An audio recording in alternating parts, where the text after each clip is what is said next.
All right, let's talk weather now. We've got our chief meteorologist here doing very important things. This is kind of an important day. This is the day before all the snow, Yes. the real snow arrives. The real snow. Today was kind of a, hey, look, it's doing things, and the road stayed pretty good for the most part, unless you got some of that freezing drizzle early this morning. But when it comes to the overall weather pattern, we've got a big change, which, Whitney, brings me to this. It's time. Listen up, kids and adults who joined me at the fair. Yep. It is time. If I gave you a ruler, this is your call to action. Yes. Stick it in the snow. And then send a picture of how much snow you have and let me know where you are. And tomorrow morning, when Thomas is doing the weather, and then you can text it to 509-448-2000, they will pop those up and it will all work. All of the hard work will come to fruition tomorrow. What do you think is the max amount that we'll be seeing tomorrow? Oh, here in town? About an inch, maybe two. What about outside?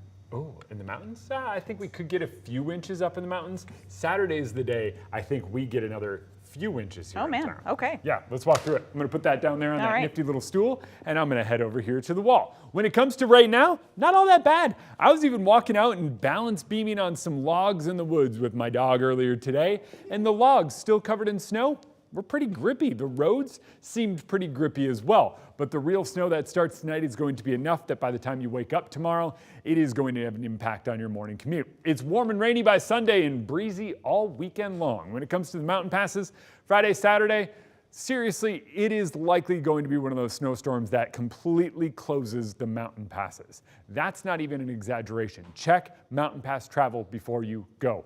It will be awful. It will be as bad as it gets. We're talking 1 to 3 feet of snow over Snoqualmie Pass tomorrow morning through Sunday. And that snow is even kind of starting right now. Seriously, 1 to 3 feet of snow. Even in winter when we've had all the jump on it and have a good idea of what's coming and what we're doing, it's still enough to close the mountain passes. 2 to 4 in the valleys, 1 to 2 over Lookout Pass. That is a serious amount of snow. A little bit moves through now. We've got moisture already hitting the west side. Watch what happens as we put it in motion. We get more widespread snow tonight. Notice it's kind of coming down light.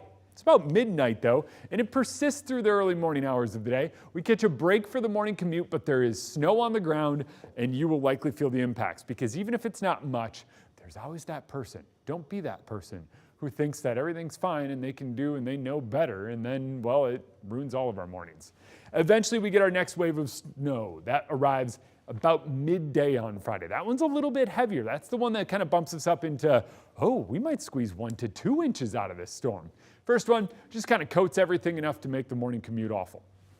Moves out by Friday night. Saturday, middle of the night we get around, then we wake up to widespread snow and then even a little bit of rain trying to mix in, but it looks like maybe rain downtown, snow on the South Hill, snow north of town, and tons of snow in the mountains all day Saturday before eventually on Sunday it's rain down low.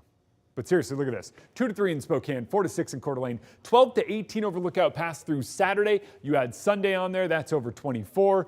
Snoqualmie, I mean, seriously, by the time we get to the end of the weekend, many places picking up more than 4 feet of snow over the Cascades. This is a whopper of a weather pattern, and it all starts with snow tomorrow that taps into the cold air. Once we warm up, I think Tuesday, maybe even Monday, we could be in the 50s here in Spokane. I just didn't have the guts to put it on the 7-day. Wow, that's going to be quite the jump. All right, thanks very much.